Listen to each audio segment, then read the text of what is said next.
The whispers floated across the crowded barn like tumbleweeds, cutting deeper than the sharpest knife as Abigail Porter tried to shrink into herself, wishing the weathered floorboards would simply open up and swallow her whole. It was supposed to be the happiest day of her life, her wedding day, but instead, she found herself pressed against the wall, hiding her feet and fighting back tears as the wealthy women of Silver Creek, Colorado, sneered at the only shoes she owned. The year was 1873, and Silver Creek was experiencing a mining boom that transformed the once quiet settlement into a burgeoning town where fortunes were made and lost daily. Abigail had come west 3 months prior to marry Harold Winters, the son of a successful mine owner who had courted her through letters for nearly a year. The arrangement seemed perfect until Harold's true nature revealed itself upon her arrival. "Look at those shoes," whispered Beatrice Whitman, the banker's wife, loudly enough for everyone to hear. "Did she walk all the way from Boston in those? I've seen better footwear on beggars." Laughter rippled through the group of women dressed in their Sunday best, adorned with ribbons and lace that cost more than Abigail had to her name. Her worn leather shoes, patched multiple times and scuffed beyond salvation, were the only pair she owned. They'd carried her through the streets of Boston, onto the train west, and now to this humiliating moment. "I heard Harold called off the engagement when he saw what a pauper she truly was," another woman added. "Can't blame him. Imagine a Winters bride looking like that." Abigail's cheeks burned with shame. It was true Harold had dissolved their engagement upon discovering that her family's supposed fortune was nothing but carefully crafted fiction from her desperate father. With no money for a return ticket east and no family waiting for her regardless, she'd found work at Mrs. Sullivan's boarding house, cleaning rooms and cooking meals, praying to save enough to eventually move on. But tonight was Lily Thompson's wedding, and Mrs. Sullivan had insisted Abigail attend, lending her a dress that, while several years out of fashion, was still the finest thing Abigail had ever worn. The shoes, however, remained her own shameful secret until they weren't. "Pardon me, ladies." The deep voice cut through the gossip like a knife. The circle of women parted, revealing a tall figure Abigail had glimpsed around town but never formally met. Vincent Norwood stood before the group, his presence commanding immediate silence.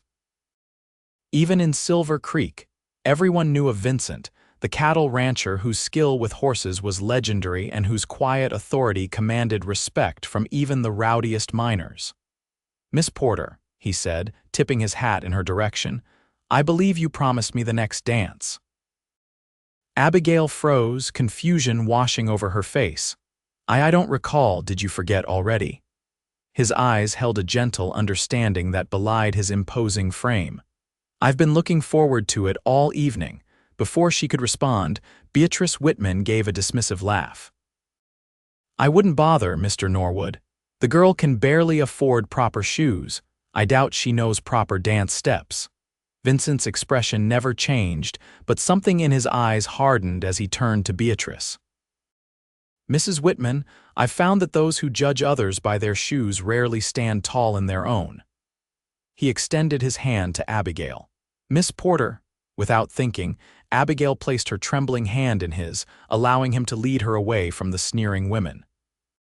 As they reached the edge of the dance floor, she stopped. "Mr. Norwood, I appreciate your kindness, but I can't dance, not in these." She glanced down at her pitiful shoes. Vincent's gaze followed hers, his expression softening. "Wait here," he said simply, before disappearing into the crowd. Abigail stood awkwardly at the edge of the dance floor, painfully aware of the stares and whispers. She was moments from fleeing when Vincent returned, a package tucked under his arm. "Come with me," he said, leading her to a quiet corner of the barn. "Mr. Norwood, what are you?" "Vincent, please." He handed her the package. "Open it." With trembling fingers, Abigail untied the string and pulled back the brown paper. Inside lay a pair of leather shoes, their warm brown surface buffed to a soft shine. They were simple but elegant, with small buttons along the sides.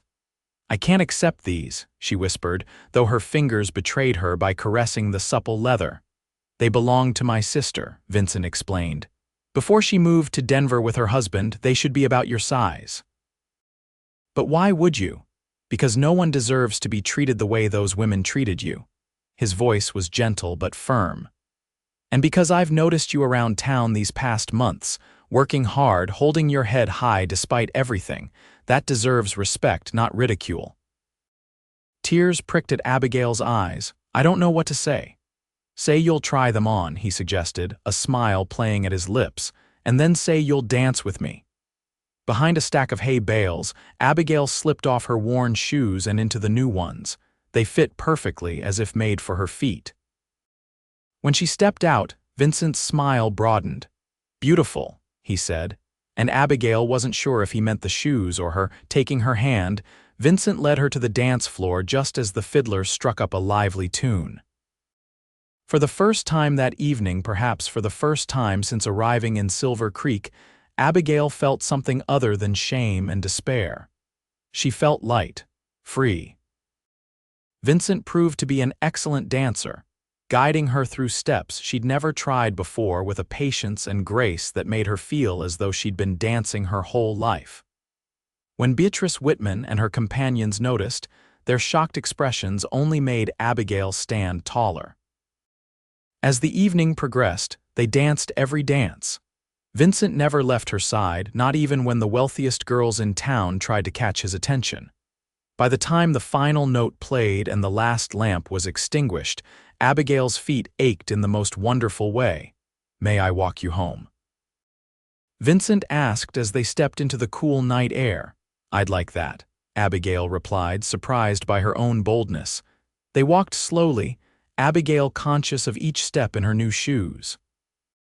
The main street of Silver Creek was quiet now, the saloon windows still glowing with light and laughter, but the rest of the town had settled into peaceful slumber. "Why did you really help me tonight?" Abigail asked finally, unable to contain the question any longer. Vincent was quiet for a moment, his steps measured beside her. "When I first came to Silver Creek 5 years ago, I had nothing but the horse I rode in on and the clothes on my back.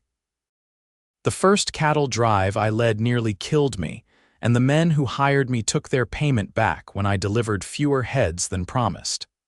I know what it's like to stand at the edge of a room full of people who think they're better than you. And now you're one of the most respected men in the county," Abigail observed. Vincent chuckled. "Respect isn't about what you have, it's about who you are." He stopped walking, turning to face her. "And from what I've seen, Abigail Porter, you're someone worth respecting." They had reached Mrs. Sullivan's boarding house. The porch light cast a golden glow over them as they stood facing each other, neither quite ready to say goodnight. "Thank you," Abigail said softly, "for the shoes, the dances, everything." "I have to ride out tomorrow," Vincent said. "Taking some horses to a buyer in Denver, but I'd like to call on you when I return if you'd allow it." Abigail felt her heart flutter. "I'd like that very much. Then I'll see you in a week's time." Vincent tipped his hat, a smile playing at his lips. "Keep those shoes handy. I'm quite fond of dancing with you." As Abigail watched him disappear into the darkness, she couldn't help but feel that something unexpected had happened that night. Something that felt remarkably like a beginning. True to his word, Vincent returned to Silver Creek exactly 1 week later. Abigail had spent each day watching the road from the boarding house window while scrubbing floors and changing linens. When she spotted his tall figure on horseback, her heart leapt into her throat. That first visit was brief, just long enough for Vincent to ask if she'd accompany him to church the following Sunday. By the time they walked down the main street together 3 days later, the entire town was buzzing with speculation. "Never thought I'd see Vincent Norwood courting anyone," Mrs. Sullivan commented as she helped Abigail prepare for their 4th outing together. "That man's been married to his ranch since he built it up from nothing." "He's not courting me," Abigail protested weakly, though her flushed cheeks betrayed her. "We're just friends." Mrs. Sullivan raised a knowing eyebrow. "Friends don't look at each other the way he looks at you, child." Over the next 2 months, Vincent became a regular visitor at the boarding house. He began bringing Abigail small gifts: a ribbon for her hair, a book of poetry she had mentioned enjoying in her youth, wildflowers picked along the trail. Each gift was thoughtful rather than extravagant, showing he listened when she spoke. On a crisp October afternoon, Vincent invited Abigail to see his ranch for the first time. As they rode in his wagon over rolling hills painted with autumn colors, Abigail felt a sense of anticipation building within her.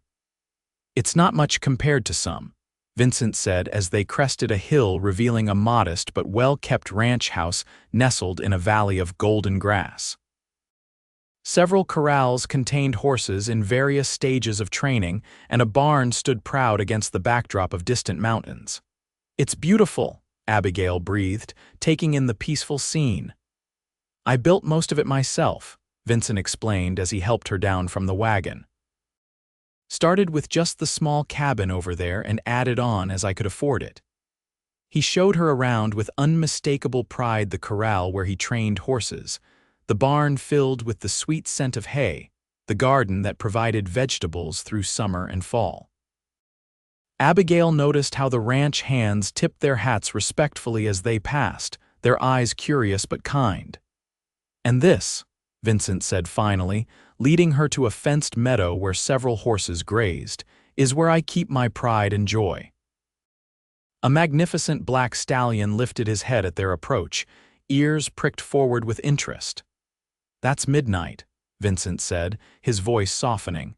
"First horse I ever broke myself. Saved every penny for months to buy him as a wild yearling when everyone said he couldn't be tamed." As if understanding he was being discussed, Midnight trotted over to the fence. Vincent produced an apple from his pocket, offering it on his flat palm. "Would you like to pet him?" he asked Abigail. She hesitated, then reached out a trembling hand. The horse's nose was velvet soft against her palm. "He likes you," Vincent observed, something warm in his eyes. "He doesn't take to many people. How can you tell?" His eyes are soft, ears relaxed. Vincent's hand came to rest beside hers on the horse's neck. "Animals know good souls when they meet them." Their fingers brushed, and Abigail felt a jolt that had nothing to do with fear. When she looked up, Vincent was watching her with an intensity that made her breath catch. "Abigail," he said quietly, "I need to tell you something." "Yes." Her heart hammered in her chest. "When I first saw you at that wedding, standing alone against that wall." He paused, searching for words. "I recognized something in you, a strength that has nothing to do with fine shoes or fancy dresses." He took her hand in his calloused fingers gentle against her skin. "These past months have been the happiest I can remember. I find myself thinking about you when we're apart, looking forward to the next time I'll see your smile." "I feel the same," Abigail admitted, her voice barely above a whisper. Vincent's smile could have lit the darkest night. "Then would you consider spending more time here, not just for visits, but—" He took a deep breath. "Mrs. Sullivan mentioned you're skilled with numbers and accounts." Abigail blinked, uncertain where this was leading. "I've been looking for someone to help manage the business side of the ranch," Vincent continued. "The breeding program is growing and the paperwork." He shook his head. "It's not my strength. You're offering me a job." Abigail asked, trying to hide her disappointment. Vincent laughed. "I'm offering you a reason to be here every day so I can court you properly without the whole town watching our every move." His expression grew serious. "I want to know you better, Abigail, all of you. Your dreams, your fears, what makes you laugh and cry, if that leads where I hope it might." He trailed off, a flush creeping up his neck. "Where do you hope it might lead?" Abigail asked boldly. Instead of answering with words, Vincent leaned forward and pressed his lips to hers. The kiss was gentle, questioning, giving her every opportunity to pull away. But Abigail found herself leaning closer, her hand coming to rest on his chest where she could feel his heartbeat matching the rapid pace of her own. When they finally parted, both slightly breathless, Vincent rested his forehead against hers.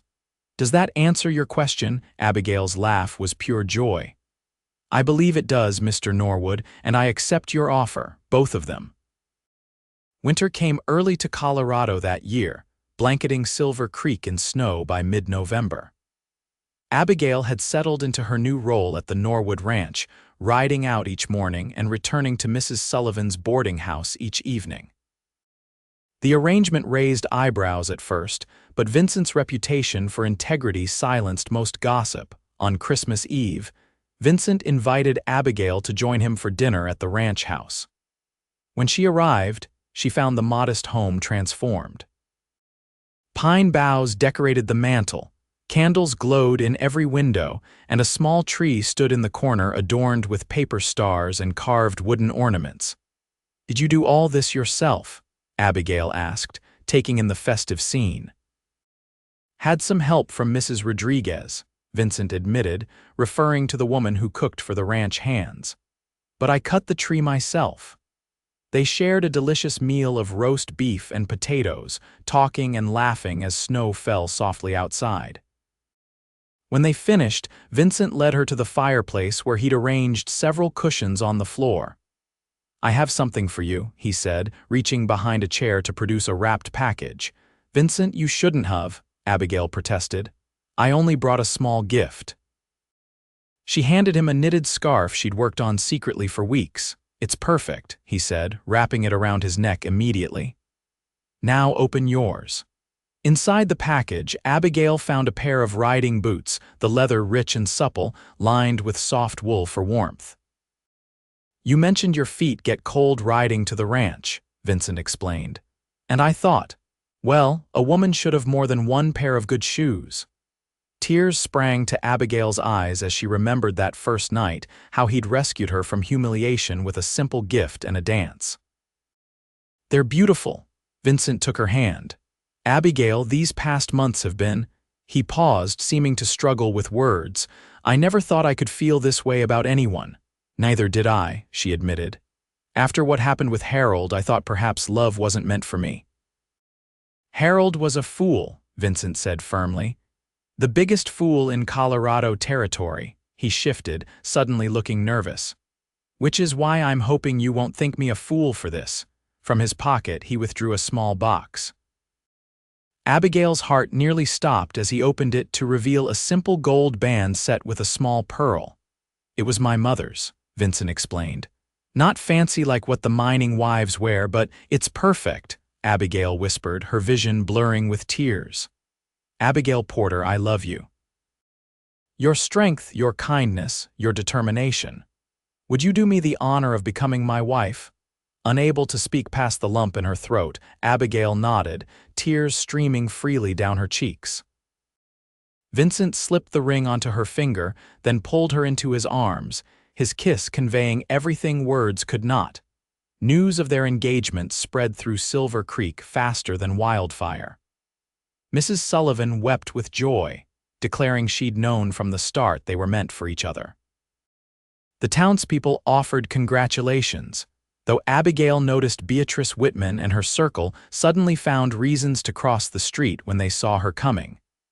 They set the wedding date for April, when the spring flowers would be blooming on the hills around the ranch. Abigail threw herself into preparations, determined that this wedding would be nothing like the one she'd nearly had with Harold. This would be a celebration of love, not social climbing or financial gain. As winter gave way to spring, Abigail found herself busier than ever. Between her work at the ranch, wedding preparations, and helping Vincent expand the house to include a proper office for her growing bookkeeping responsibilities, days flew by in a happy blur. One afternoon in late March, Vincent rode into town unexpectedly, finding Abigail at the general store selecting fabric for curtains. "I need to borrow my fiancé," he announced to Mrs. Sullivan, who had accompanied Abigail on her errand. "Ranch business. Vincent, what's going on?" Abigail asked once they were alone outside the store. "Is everything all right?" "Everything's perfect," he assured her, helping her onto his horse before swinging up behind her. "But there's something I need to show you." They rode out of town and up into the foothills, following a trail Abigail hadn't traveled before. After about 30 minutes, they came to a clearing where a small cabin stood nestled among the pines. "What is this place?" Abigail asked as Vincent helped her down. It was the first house I built when I came to Colorado, he explained, leading her toward the cabin. Before I had enough money for the ranch land, I've been fixing it up. Inside, Abigail found a cozy one-room cabin with a freshly swept floor, a small iron stove, and a bed covered with a colorful quilt. Wildflowers stood in a jar on the rough-hewn table, and sunlight streamed through clean windows. "It's lovely," she said, "but I don't understand." Vincent looked suddenly boyish, almost shy. "I thought, for after the wedding, just for a few days, somewhere quiet just for us before we settle into the ranch house with all its responsibilities." Understanding dawned, bringing warmth to Abigail's cheeks. "A honeymoon," he nodded. "If you'd like that. If not," Abigail silenced him with a kiss. "I'd like that very much." The weeks leading up to the wedding passed in a flurry of activity. Abigail, with Mrs. Sullivan's help, created a simple but elegant wedding dress. Vincent, meanwhile, seemed to disappear on mysterious errands that he refused to explain. On the morning of their wedding day, April 15, 1874, Abigail woke to sunshine streaming through her window at the boarding house. As Mrs. Sullivan helped her dress, a knock came at the door. "Delivery for Miss Porter," called a young voice. Mrs. Sullivan opened the door to find the blacksmith's son holding a large box. "From Mr. Norwood," the boy explained. Inside, Abigail found the most beautiful pair of shoes she had ever seen. Made of soft white leather with delicate pearl buttons, they were clearly custom-made for a bride. A note in Vincent's handwriting read, "For our first dance as husband and wife, all my love, Vincent." "Oh my," Mrs. Sullivan breathed. "Those must have cost a fortune." "He remembered," Abigail whispered, tears threatening to ruin the careful work Mrs. Sullivan had done on her face. "Our beginning." The wedding was held at the ranch, with wildflowers decorating every surface and tables set up under the trees for the celebration afterward. Nearly everyone from Silver Creek attended, along with ranchers and farmers from miles around who had come to respect Vincent over the years.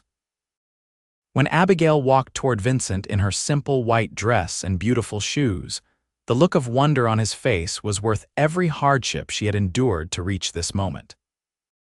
Judge Parker performed a brief ceremony, and when he pronounced them husband and wife, the cheer that went up from the assembled guests echoed across the valley. As tradition dictated, the first dance belonged to the bride and groom. Vincent led Abigail to the center of the wooden dance floor that had been constructed specially for the occasion. The fiddler struck up a waltz, and Vincent pulled her close. "Happy, Mrs. Norwood?" he murmured against her ear. "Perfectly," she replied, her heart so full she thought it might burst. "These shoes are even more comfortable than the first pair you gave me," Vincent laughed. "I had them made in Denver, gave the shoemaker very specific instructions." His hand tightened on her waist. "I wanted everything to be perfect for you today." "It is perfect," Abigail assured him. "Though not because of the shoes or the flowers or even this beautiful ranch." "No," Vincent raised an eyebrow. "No," she smiled up at him. "It's perfect because I'm dancing with you." They danced until the stars came out, pausing only to greet guests and share bites of the wedding feast. When Beatrice Whitman approached, looking uncomfortable, Abigail braced herself. "Congratulations," Beatrice said stiffly. "You look lovely." "Thank you, Mrs. Whitman," Abigail replied graciously. "How kind of you to come." As Beatrice walked away, Vincent squeezed Abigail's hand. "That was generous of you." "Life is too short for grudges," Abigail said. "Besides, in a way, I should thank her." "Thank her?" Vincent looked confused. "If she hadn't mocked my shoes that night, you might never have noticed me." Abigail's eyes twinkled. "And I might never have discovered what an excellent dancer you are." Vincent pulled her close again as the music resumed.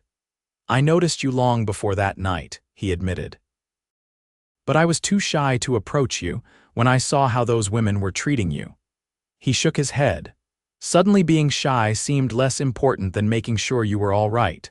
As promised, they spent their first days as husband and wife at the small cabin in the foothills. There, away from curious eyes and daily responsibilities, they discovered each other fully. Abigail learned the stories behind Vincent's scars, both physical and emotional, while she shared dreams she'd never dared voice aloud before. On their last evening at the cabin, they sat together on the small porch, watching the sunset paint the distant mountains in shades of gold and purple. "Are you ready to go back tomorrow?" Vincent asked, his arm warm around her shoulders. "Yes," Abigail replied honestly. "I love this place and these days together, but I'm excited to begin our real life. The ranch, our work, building something together." Vincent pressed a kiss to her temple. "You know, when I first came west, I thought all I wanted was land of my own, success on my own terms." He looked out at the view before them. "I never imagined I'd find someone to share it with. And I never imagined I'd find a home so far from where I began," Abigail said, "or that home would turn out to be a person rather than a place." They returned to the ranch the next day to find a welcome banner hung across the porch by the ranch hands. Life settled into a rhythm, mornings spent working side by side, Abigail managing the books and correspondence while Vincent handled the horses and cattle. Evenings were for quiet conversation by the fire, planning for the future, and yes, occasional dancing in their kitchen when the mood struck. As spring turned to summer and summer to fall, the ranch prospered under their combined care. Vincent's reputation for fair dealing and fine horses spread beyond Colorado, bringing buyers from as far as California. Abigail's careful management of their finances allowed them to purchase adjoining land, expanding their operations. When winter came again, bringing with it their first Christmas as husband and wife, Abigail had news to share. As they sat before the fire exchanging gifts, she placed Vincent's hand on her still flat stomach. "Merry Christmas," she whispered, watching understanding dawn in his eyes. The joy that transformed his face was everything she had hoped for. "A baby," he breathed. "When? June, according to Dr. Miller," Abigail said. "Our own little cowboy or cowgirl." Vincent gathered her in his arms, his voice thick with emotion. "I love you, Abigail Norwood. More than I ever thought possible." "And I love you," she replied, "my dancing cowboy." As snow fell softly outside, they sat entwined before the fire, dreaming of the future they would build together, a future that had begun with an act of kindness, a pair of borrowed shoes, and a dance that lasted all night. 5 years later, on the anniversary of their first meeting, Vincent and Abigail hosted a grand celebration at the now thriving Norwood Ranch. Friends and neighbors gathered to mark the occasion, marveling at how much had changed.